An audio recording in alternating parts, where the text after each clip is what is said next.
तो हमारा टॉपिक क्या चल रहा था यार? ये गेट बंद कर दो, ये वाला पिक्चर वाला।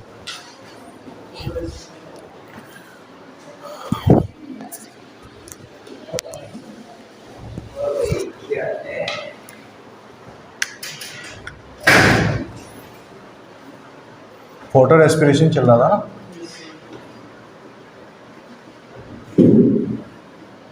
तो मैंने कल बढ़ाया था कि जो फोटो रेस्पिरेशन होता है उसके अंदर होता क्या है, जो आरयूबीपी एंजाइम होता है वो दो तरह की एक्टिविटी कर सकता है ना। या फिर रुबिस्को जो एंजाइम है या फिर आरयूबीपी जो है वो दो तरह की एक्टिविटी कर सकता है। एक तो कार्बोक्सिलेज एक्टिविटी और एक ऑक्सीजनेस। ठीक है, ये दो इसकी एक्टिविटी हो सकती है। अगर वो कार्बन डाइऑक्साइड से कंबाइन हो रहा है then it is carboxylase activity, और अगर ये ऑक्सीजन से कंबाइन हो रहा है तो ऑक्सीजनेस एक्टिविटी। अब होता क्या है, कई बार जब इसके अंदर प्लांट के क्लोरोप्लास्ट के अंदर या फिर प्लांट के लीफ के अंदर ऑक्सीजन की क्वांटिटी बहुत ज़्यादा होती है एज कंपेयर टू CO2, तो उस केस में जो आरयूबीपी है वो किससे कंबाइन होना स्टार्ट कर देता है? ऑक्सीजन से कंबाइन होना स्टार्ट कर देता है। तो उस टाइम पे उसकी ऑक्सीजनेस एक्टिविटी एक्टिव हो जाती है। तो उस केस में आरयूबीपी क्या होता है, कंबाइन करता है किससे? ऑक्सीजन से कंबाइन करके क्या बनाता है, यहाँ पर यूज करता है एटीपी,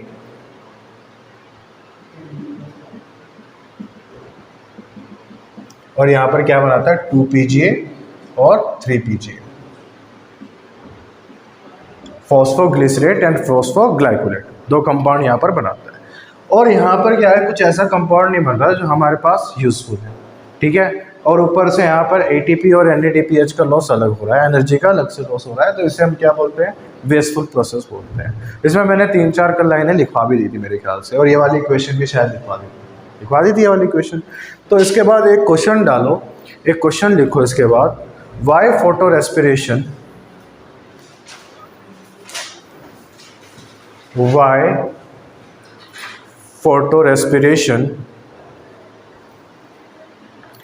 why photorespiration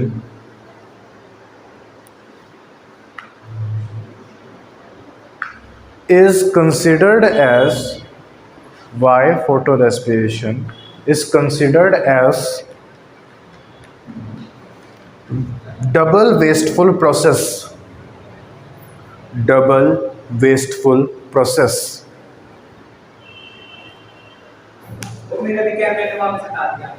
कोई बात नहीं, लिख लिया। इसके अंदर लिखना, आंसर में लिखना, it is because of following reasons. It is because of following reasons.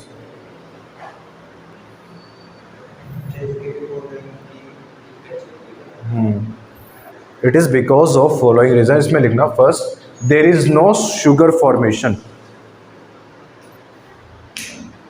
There is no sugar formation,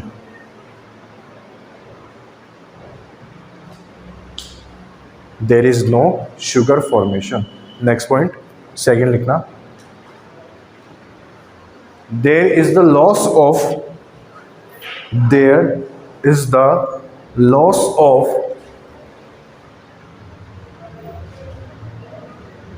25% fixed carbon dioxide। There is a loss of 25% है CO2। हाँ ऐसे लिखते, CO2 लिखना होता है, कार्बन डाइऑक्साइड तो बोलने के लिए होता है, CO2 लिखा जाता है। ठीक है, there is the loss of 25% fixed carbon dioxide. Third point लिखना इसके अंदर,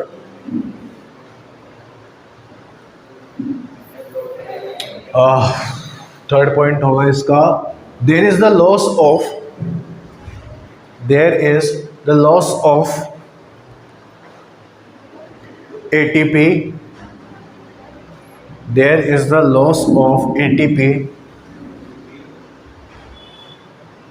as an energy, या फिर in the form of energy, there is the loss of ATP in the form of energy। ठीक है जी। क्वेश्चन इंपॉर्टेंट है 2 number में। Test कभी भी हो सकता है, सैटरडे से पहले पहले। संडे को आना है इस बार।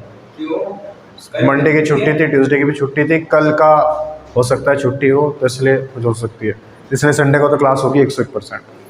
ठीक है, कोई दिक्कत तो नहीं है। तो अब नेक्स्ट क्वेश्चन लिखना है इसके अंदर, वाई फोटो रेस्पिरेशन, क्वेश्चन है नेक्स्ट, ये भी इंपॉर्टेंट क्वेश्चन है। Why photorespiration is absent in C4 plants? Why photorespiration is absent in C4 plants? देखो हमने फोटो रेस्पिरेशन पढ़ लिया कि ये किसकी वजह से हो रहा है, क्योंकि यहाँ पर जो ऑक्सीजन की क्वांटिटी है वो बहुत ज़्यादा बढ़ी हुई है, लेकिन ये चीज़ फोटो रेस्पिरेशन के अंदर पाई नहीं जाती है, और अगर पाई भी जाती है तो बहुत कम क्वांटिटी में होती है, बहुत रेयरली होती है, ठीक है, बहुत कम होती है। और इसका रीज़न होता है कि देखो जो ये कार्बन डाइऑक्साइड यहाँ पर फिक्स हो रही है वो 2 डिफरेंट सेल्स के अंदर हो रही है, एक अपना मीजोफिल सेल था और एक बंडल शीट सेल था, है ना, तो डिफरेंट सेल में हो रही है। और यहाँ पर जो फर्स्ट कार्बन डाइऑक्साइड एक्सेप्टर था वो कौन सा था, पीपी। ये इसके साथ कंबाइन होके SCO3 नेगेटिव में कंबाइन होके किसके अंदर कन्वर्ट हो जाता है, C4 एसिड के अंदर, जो टूटता है CO2 में और साथ में C3 एसिड के अंदर। ये बात तो याद है आपको, ठीक है। तो इस केस की वजह से देखो CO2 की क्वांटिटी हमेशा इसमें बढ़ी रहेगी, ऑक्सीजन इसके अंदर हमेशा कम ही रहेगी, तो इसलिए इसकी जो कार्बोक्सिलेज एक्टिविटी है RUBP की यहाँ पर उजागर रहेगी, यहाँ पर ज़्यादा रहेगी। इस केस की वजह से, इस एक स्पेशल एनोटमी की वजह से और इस एक स्पेशल मैकेनिज्म की वजह से CO2 इसके अंदर ज़्यादा रहती है, इस वजह से C4 प्लांट्स के अंदर फोटो रेस्पिरेशन नहीं मिलती। फोटो रेस्पिरेशन किसके लिए एक प्रोसेस है, C3 प्लांट्स के लिए। मुझे बताओ यहाँ तक बात समझ में आती है दोनों को, आइए भाई बात समझ में, हेलो आइए, हाँ आ भी गई ना, तो इसमें लिखो C4 plants have C4 plant has special C4 plants has special anatomy called Crane's anatomy,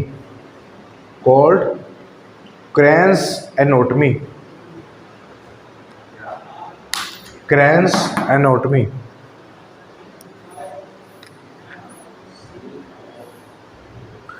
full stop, आगे लिखना है इसके आगे, they have special mechanism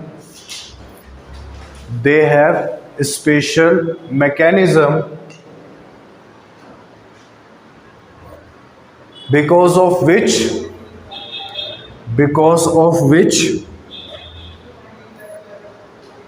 carbon dioxide remains high, because of which carbon dioxide remains high, full stop। therefore C3 plants are more prone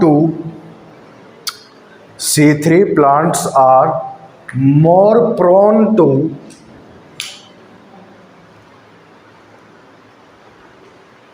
photorespiration।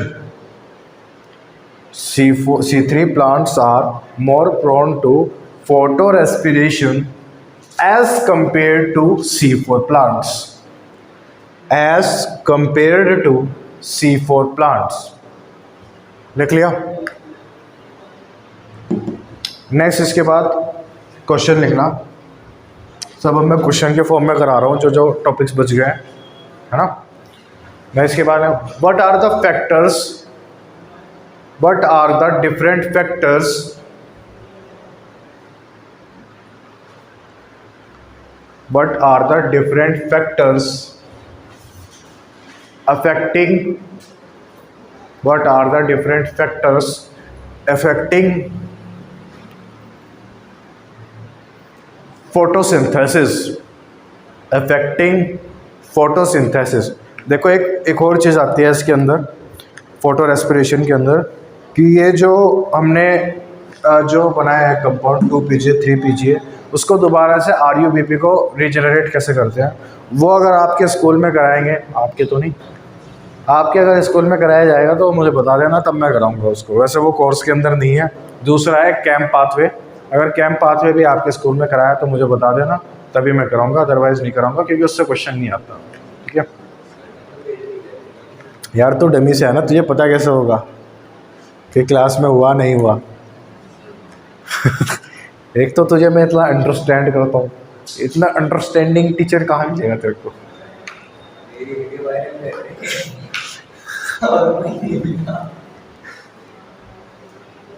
तो हाँ, तो अब next topic क्या लिखा है ना, different factors affecting photosynthesis. Dark reaction strong होती है। डार्क रिएक्शन अंधेरे में होती है।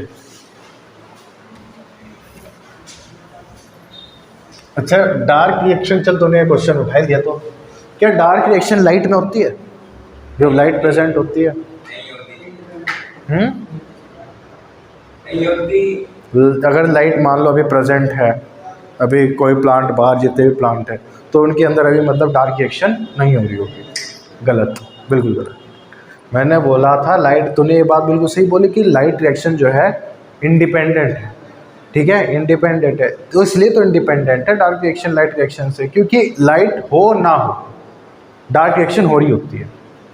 ठीक है, डार्क रिएक्शन कंटिन्यू चलती रहेगी, दिन में भी रात में। डार्क रिएक्शन नाम इसलिए रख रहे हैं क्योंकि उसको लाइट की प्रेजेंस की ज़रूरत नहीं है। इसका मतलब इससे नहीं है कि वो लाइट के अंदर नहीं होगी, उसको ज़रूरत नहीं है लाइट की होने के लिए, लेकिन ATP की ज़रूरत है, प्रोडक्ट की ज़रूरत है लाइट की, लेकिन लाइट की ज़रूरत नहीं है, डायरेक्टली लाइट की ज़रूरत नहीं है। इनडायरेक्ट वे में है, लेकिन डायरेक्टली तो ज़रूरत नहीं है ना लाइट की। ठीक है, तो वो चीज़ है। ये मत समझना कि लाइट है तो भाई साहब डार्क रिएक्शन नहीं होगी। डार्क रिएक्शन 24 घंटा चलती है भाई साहब, लाइट रिएक्शन 24 घंटा नहीं चलती। चलो, फैक्टर अफेक्टिंग फोटोसिंथेसिस।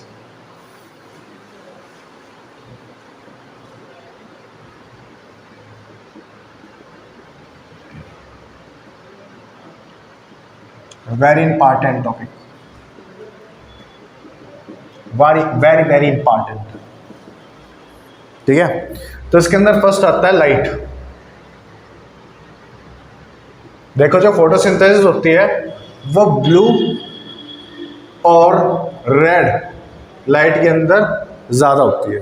ठीक है, और बात करें अगर ग्रीन की, ग्रीन लाइट में फोटोसिंथेटिक रेट क्या होता है, कम होता है। ठीक है, ये एक फैक्ट है जो आपको याद रखना है कि ब्लू और रेड में ज़्यादा और ग्रीन में कम। अगर लाइट बहुत ज़्यादा हो जाएगी, लाइट अगर बहुत ज़्यादा हो जाएगी, मतलब एक पॉइंट से बहुत ज़्यादा हो जाएगी लाइट, अगर हम किसी प्लांट को प्रोवाइड करेंगे, तो उस केस में फोटोसिंथेसिस रिड्यूस हो जाता है। बताया था मैंने, मुझे याद नहीं। हाँ, तो हाँ वही बात है यहाँ पे। अगर लाइट बहुत ज़्यादा होगी तो फोटोसिंथेसिस का रेट क्या हो जाएगा, कम हो जाएगा, और इसका रीज़न होता है फोटो इनिबिशन। क्या होता है इसका reason, photo inhibition. Photo inhibition का मतलब है यहाँ पर क्लोरोफिल मॉलिक्यूल डैमेज होना स्टार्ट होता है। ठीक है, इनके अंदर जो क्लोरोफिल मॉलिक्यूल्स होते हैं वो डैमेज होना स्टार्ट होते हैं। इसको सोलराइजेशन भी कहते हैं, इसको क्या बोलते हैं, सोलराइजेशन। यानी कि एक पॉइंट से ज़्यादा अगर लाइट होगी तो उस केस में फोटोसिंथेटिक रेट कम हो जाता है, उसी प्रोसेस को सोलराइजेशन बोलते हैं या फिर फोटो इनिबिशन भी बोलते हैं। ये बात समझ में आती है, लाइट कैसे इफेक्ट करती है। तो यानी कि अगर ब्लू और रेड लाइट प्रेजेंट है तो यानी कि फोटोसिंथेटिक का रेट वो बढ़ाएगी, ग्रीन होगी तो कम होगी। एक पर्टिकुलर पॉइंट पे आके अगर उससे ज़्यादा हम लाइट बढ़ाते हैं तो उसका फोटो इनिबिशन हो जाता है, जिसकी वजह से फोटोसिंथेटिक रेट कम हो जाता है। इसी प्रोसेस को हम सोलराइजेशन भी बोलते हैं। क्लियर है। सेकेंड, इसके अंदर आता है टेम्परेचर। देखो टेम्परेचर कैसे इफेक्ट करता है फोटोसिंथेसिस। टेम्परेचर डायरेक्टली तो इफेक्ट नहीं करता, लेकिन हमें पता है कि जो टेम्परेचर्स होते हैं वो हमारे एंजाइम को कंट्रोल करते हैं। जैसे कि अगर बात करूँ हाई टेम्परेचर पे, बहुत ज़्यादा जब हाई टेम्परेचर हो जाता है तो जो एंजाइम होता है, क्योंकि वो एंजाइम क्या है, एक तरह से प्रोटीन ही है। एंजाइम क्या होता है, प्रोटीन होते हैं। ये प्रोटीन क्या होते हैं, डीनेचुरेशन हो जाता है, के अंदर चले जाते हैं, यानी कि डीनेचर्ड हो जाते हैं प्रोटीन, यानी कि प्रोटीन खराब हो जाते हैं। और अगर वो प्रोटीन एक टेम्परेचर पे आके हाई टेम्परेचर पे खराब हो जाएंगे, वो काम नहीं करेंगे। और अगर एंजाइम काम नहीं करेंगे, हमें पता है जो C4 साइकिल है या फिर C3 साइकिल है, वो सारी एंजाइम कंट्रोल कर रहे हैं। RUBP कार्बोक्सिलेज एक बहुत इंपॉर्टेंट एंजाइम, वो कंट्रोल कर रहे हैं। तो अगर वो अगर डीनेचर हो जाएंगे तो C3 और C4 साइकिल इफेक्ट हो जाएगी। तो टेम्परेचर किसको इफेक्ट करता है, C3 साइकिल को और C4 साइकिल को मेनली इफेक्ट करता है। ठीक है, पहली चीज। अगर बहुत ज्यादा हाई टेम्परेचर हो जाएगा तो उसकी वजह से डीनेचुरेशन हो जाएगा एंजाइम का, और डीनेचुरेशन होने की वजह से जो फोटोसिंथेटिक का रेट है वो क्या हो जाएगा, रिड्यूस हो जाएगा। बात समझ में आती है, फोटोसिंथेसिस का रेट क्या हो गया, रिड्यूस हो गया। अगर बात करें C3 प्लांट्स के लिए, C3 प्लांट के लिए जो ऑप्टिमम टेम्परेचर होता है वो होता है करीबन 10 to 35 डिग्री सेल्सियस। ठीक है, वह करीबन 10 से 35 डिग्री सेल्सियस का उसका ऑप्टिमम टेम्परेचर। अगर इससे नीचे जाएगा तो फोटोसिंथेसिस का रेट कम होगा, और अगर इससे ऊपर टेम्परेचर जाएगा तो तब भी फोटोसिंथेसिस का रेट क्या होगा, कम हो जाएगा। अगर बात करूँ C4 प्लांट्स के लिए, C4 प्लांट्स के लिए 30 to 45 डिग्री सेल्सियस एक टेम्परेचर होता है, क्योंकि हमें पता है जो C4 प्लांट्स होते हैं जनरली ड्राई एरियाज के अंदर पाए जाते हैं, तो इनके अंदर टेम्परेचर कंट्रोल करने की क्षमता इनसे ज़्यादा होती है। तो अगर इससे नीचे टेम्परेचर जाता है तो फोटोसिंथेसिस रेट क्या होगा, कम होगा, और फोटोसिंथेसिस का रेट अगर इससे ऊपर जाएंगे तो भी कम होगा। तो ये क्या है, ऑप्टिमम टेम्परेचर है। क्या है, ऑप्टिमम टेम्परेचर।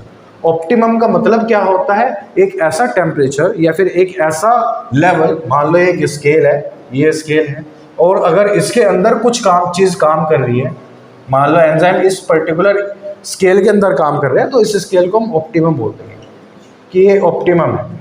तो ऑप्टिमम टेम्परेचर इसलिए यूज कर रहे हैं क्योंकि इस रेंज के अंदर ही फोटोसिंथेटिक रेट बढ़ रहा है। इसके ऊपर या फिर नीचे फोटोसिंथेसिस का रेट क्या हो रहा है, घट रहा है।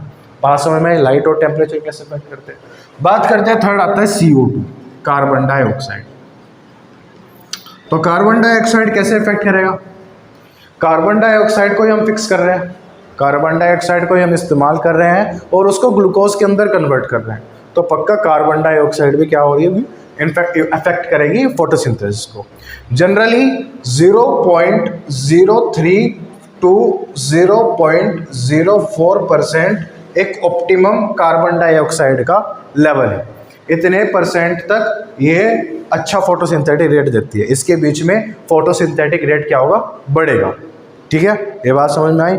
ये करीबन अगर मैं ppm के अंदर मानूं तो ये होता है 300 ppm।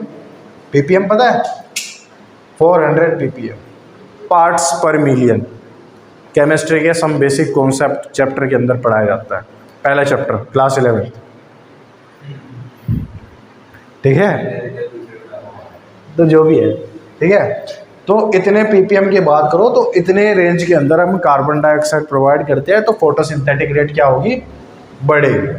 फोटोसिंथेटिक रेट क्या होता है, बढ़ता है। बट अगर बात करें 0.05%, एक ऑप्टिमम टेम्परेचर, ऑप्टिमम रेंज है जिसके अगर हम ऊपर जाते हैं, अगर इसके ऊपर हम जाते हैं तो फोटोसिंथेटिक का रेट क्या हो जाता है, घट जाता है। फॉर द रीज़न क्योंकि प्लांट को टॉक्सिसिटी हो जाती है, CO2 ज़्यादा मिलने पे एक तरह से जहर की तरह काम करती है, तो इस वजह से फोटोसिंथेसिस का रेट क्या होता है, कम हो जाता है। कोई भी चीज़ अगर हम ज़्यादा खाएं तो वो इफेक्ट करती है, चाहे वो कितनी ही हेल्थी भी हो। बादाम ज़्यादा खा लोगे तब भी दिक्कत देगी, काजू ज़्यादा खाओगे तब भी दिक्कत देगी। एक रेंज होती है चीज़ को खाने की। अगर उससे ज़्यादा कार्बन डाइऑक्साइड हो जाएगी, इससे ज़्यादा मतलब 500 ppm तक अगर कार्बन डाइऑक्साइड हो जाएगी, फोटोसिंथेसिस का रेट क्या होता है, घटता है। अगर बात करें C3 प्लांट्स के लिए, C3 प्लांट्स के लिए जो हायर रेंज जाती है वो करीबन 450 ppm जाती है, यानी कि इतने पे एक ऑप्टिमम रेंज है कि 450 के ऊपर ये हाईएस्ट फोटोसिंथेसिस रेट दिखाएगा। और अगर बात करें C4 प्लांट्स के लिए, C4 प्लांट्स के लिए करीबन 360 ppm होता है। कितना होता है, 360 ppm, ऊपर नीचे तो नहीं हुआ। C4 प्लांट, ठीक है, ठीक है, यही है, ठीक है। C3 प्लांट्स के लिए 450 और C4 प्लांट के लिए 360। बात समझ में आती है। अब बात करें, अगर यहाँ तक हो गया, ये मिटा दो यार इधर वाला, क्योंकि वाटर और बताना है मुझे। लास्ट आता है वाटर इसके अंदर। चैप्टर खत्म है इसके बाद। जो छोटे छोटे चीज़ें रह रही जो बीच बीच में छोड़े थी वही करा नहीं रह रही अब, लेकिन वो भी इम्पोर्टेंट है, ऐसा नहीं है वो इम्पोर्टेंट नहीं है। ठीक है, नेक्स्ट आता है फोर्थ, वाटर। यार वाटर कभी भी डायरेक्टली इन्वॉल्व नहीं होता फोटोसिंथेसिस के अंदर, ये कभी भी डायरेक्टली इन्वॉल्व नहीं होता। रीज़न ये क्या है, इसका केस है कार्बन डाइऑक्साइड अंदर कैसे लेनी है और बाहर कैसे छोड़ने होते हैं। देखो लीव के अंदर क्या होते हैं, अगर आपको आपने पढ़ा हो पीछे कहीं पे, स्टोमेटा होते हैं। मैं बताऊं, हाँ, इसके स्टोमेटा के आसपास गाड़ी चलता है, जिनको ओपनिंग और क्लोज करने के लिए वाटर चाहिए होता है। अरे वाह, मैं पढ़ता हूँ, कोई यकीन नहीं मानता, इसे यूट्यूब पे डाला ना घर वालों ने। बात समझ में आई क्या कहना चाह रहा है। देखो जो गार्ड सेल होते हैं, पता है तुम्हें गार्ड सेल वगैरह आइडिया है इनका कुछ? ये जो होता है ना, इनके अंदर लीफ के अंदर कुछ गार्ड सेल होता है। हाँ बिल्कुल बिल्कुल। अगर वाटर का स्ट्रेस बहुत ज़्यादा होगा, यानी कि वाटर बहुत ज़्यादा कम होंगे, तो उस केस में जो स्टोमेटा होंगे वो क्लोज होंगे। ठीक है, क्लोज होने के कारण, क्योंकि प्लांट नहीं चाहता उसका वाटर लॉस हो, क्योंकि ऑलरेडी उसके पास पानी कम है, तो उस केस के अंदर क्या होगा, स्टोमेटा क्लोज होंगे और कार्बन डाइऑक्साइड क्या होगी, अंदर नहीं आ पाएगी, क्योंकि इनसे ही तो कार्बन डाइऑक्साइड एंटर करेगी। तो कार्बन डाइऑक्साइड नहीं आएगी, तो उस केस में क्या होगा, फोटोसिंथेसिस का रेट कम हो जाएगा। बात समझ में आती है, वाटर कैसे इफेक्ट कर रहा है। ये 3-4 इंपॉर्टेंट फैक्टर है जो आपको याद रखने हैं, और ये 3 नंबर में क्वेश्चन पूछा जाएगा। जनरली नहीं पूछते, जनरली तो वही पूछेंगे आज से, cyclic, non cyclic, C3 C4। लिखवाऊं? इसके अंदर लिखना, factors affecting photosynthesis are, factor affecting photosynthesis are first light,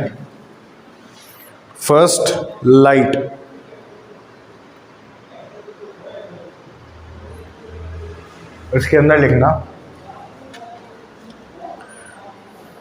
rate of photosynthesis increase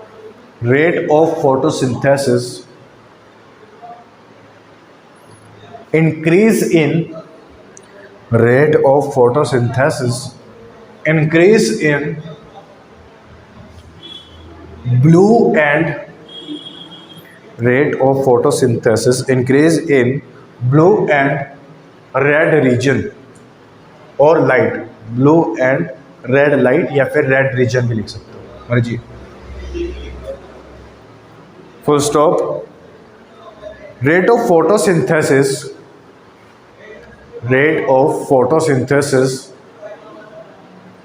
decrease in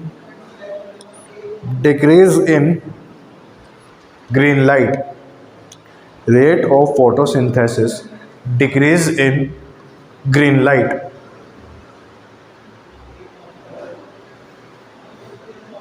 देख लिया?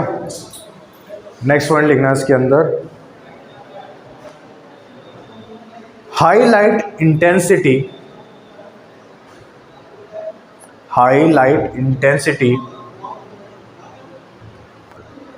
above optimum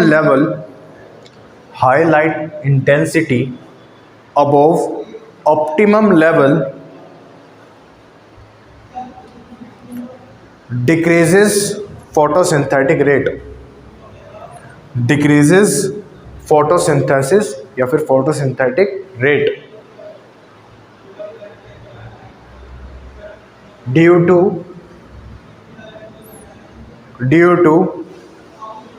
photoinhibition,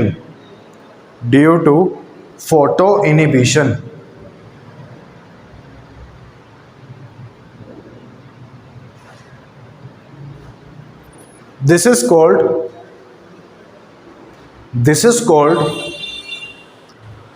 solarization,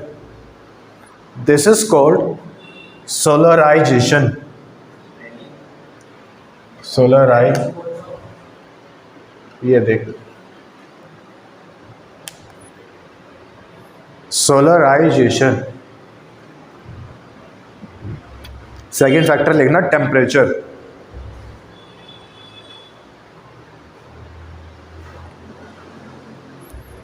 इसके अंदर लिखना टेम्परेचर अफेक्ट्स द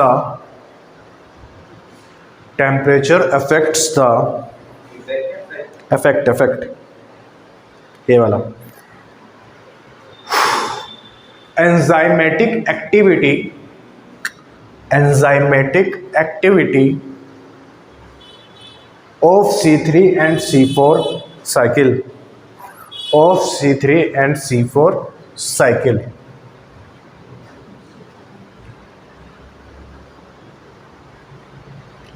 लिख लिया। नेक्स्ट पॉइंट लिखना high temperature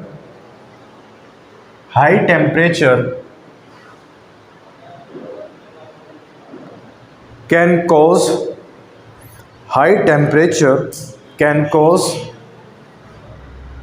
denaturation of enzyme।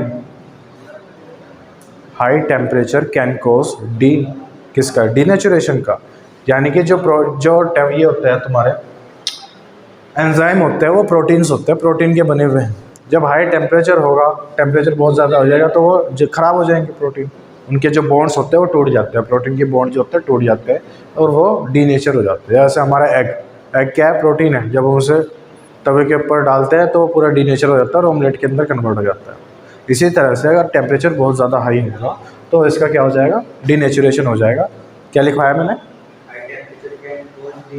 Denaturation of enzyme which cause decrease in photosynthetic rate,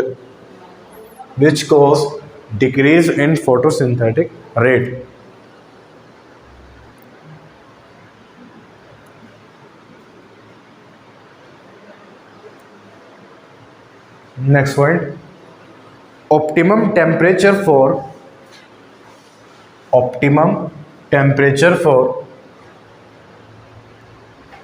C3 plants is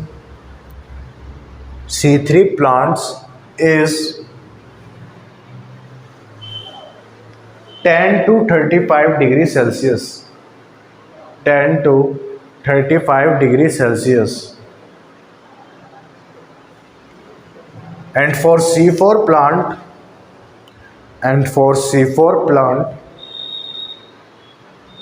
it is 30 to 45 degrees Celsius. It is 30 to 45 degree Celsius.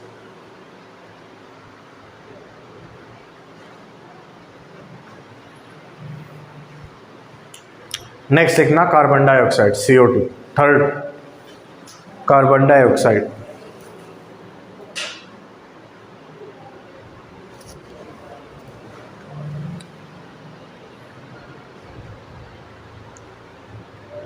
लिख लिया। इसके अंदर लिखो CO2 is limiting factor, CO2 is limiting factor in the atmosphere, CO2 is limiting factor in the atmosphere। Next लिखना, इसके बाद इसी के आगे लिखना फोटोसिंथेटिक रेट या फिर rate of photosynthesis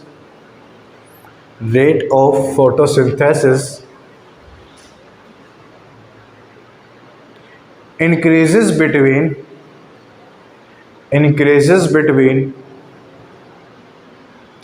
0.03% to 0.04% to 0.04%। Full stop. इसके आगे लिखना increasing CO2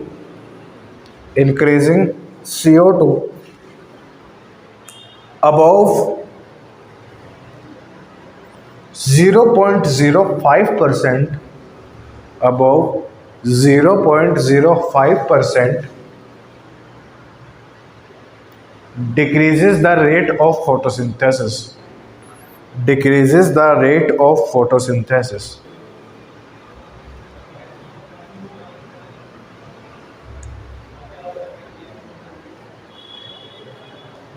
लिख लिया? नेक्स्ट लिखना,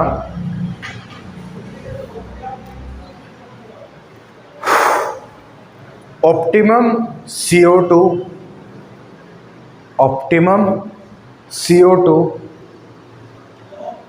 for C3 plant is 450 ppm 450 ppm and for C4 plant is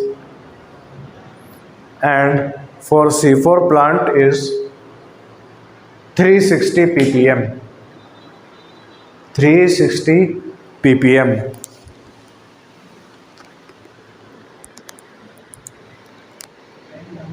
लिख लिया? इसके बाद लिखना water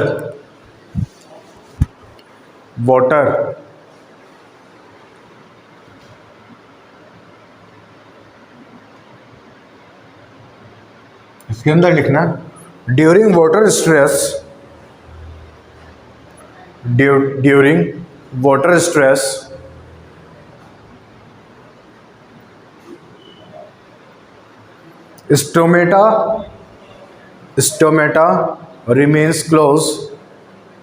stomata remains closed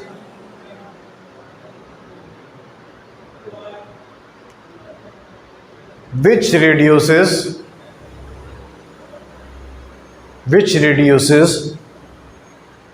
the intake of carbon dioxide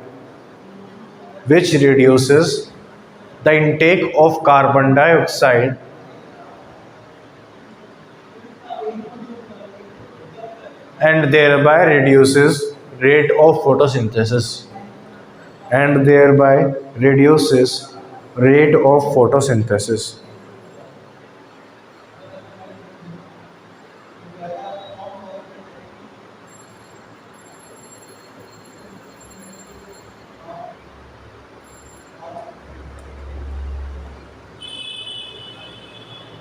हो गया? इसके बाद लिखो, एक क्वेश्चन डालो, last question, what is absorption spectrum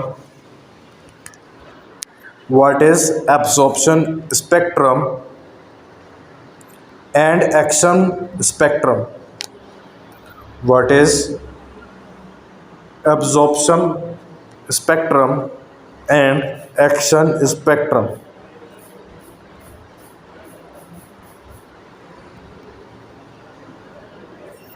Draw their graph.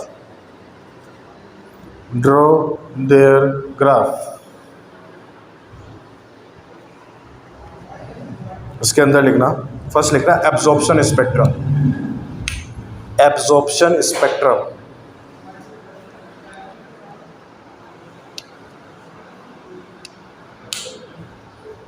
इसके अंदर लिखना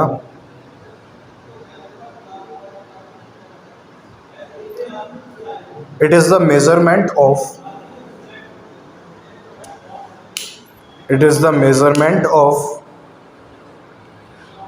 how much light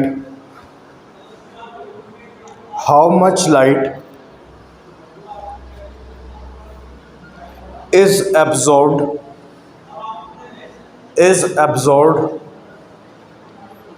by the pigment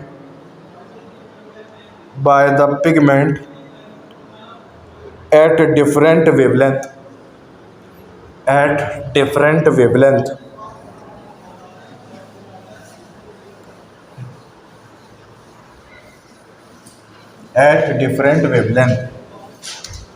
next लिखना action spectrum.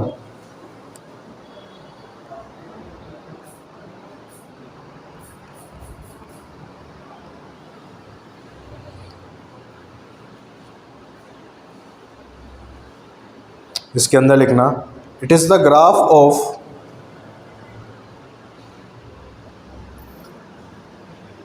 It is the graph of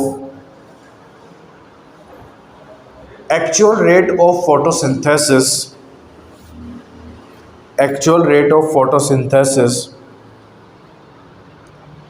plotted against actual rate of photosynthesis plotted against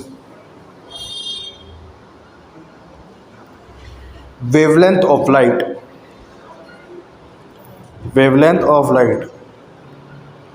और ये diagram बनाना जो मैं बना रहा हूँ।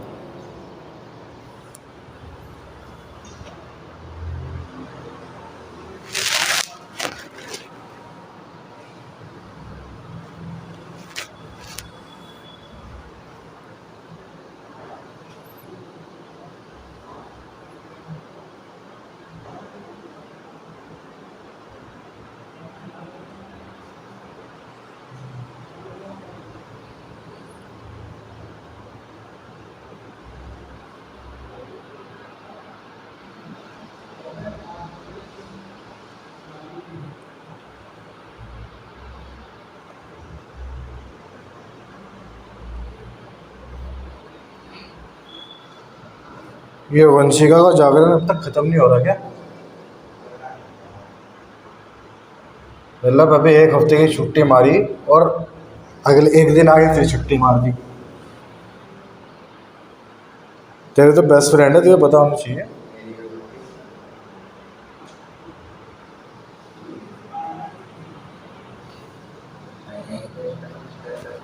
है तो कैसे रखे फिर? हैं बता दियो सबसे।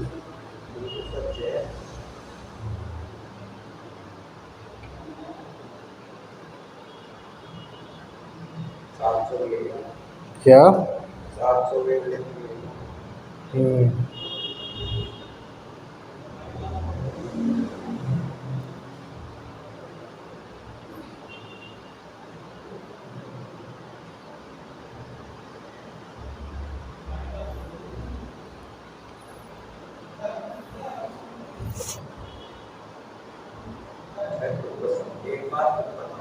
क्या क्या? अरे मेरे पास एक ही मार्कर है ना, इसलिए है। बुक में है, हाँ यार बुक में है। कौन से पेज पे? वो भी लिख सकते हो डायरेक्ट बुक, लेकिन सब पे बुक नहीं होते, बना लो यार। चलो बुक में से लिख लेना ना, लिख दो इसके अंदर रेफर कर देना, रेफर टू पेज नंबर जो भी होगा, है ना। आज के लिए बाय बाय, धन्यवाद।